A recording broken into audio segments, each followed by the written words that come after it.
Okay, today we're looking at the Bear Blender. This is like your bullet blender, and it just has a nice size mixing bowl for the top. But then I also love on the lid, you can pop just that off if you want to add more to it, but don't have to break your seal, which is kind of nice. Let's throw some ice in it so you can kind of see how it blends. Okay, so here we just have 1 cup water, 1 cup ice. Let's just turn it from 0 to 1. Don't forget to lock it in by turning it to the side. All right, now we can go from 0 to 1.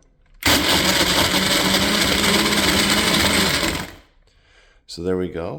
Where you see it starting to kind of get those ice cubes. Let's go to 2.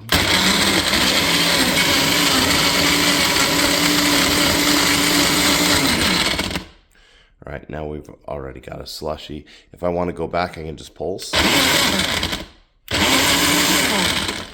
But now I've got my slushy mix. I'm good to go. It's just really that easy. This is a great little blender and it works quickly.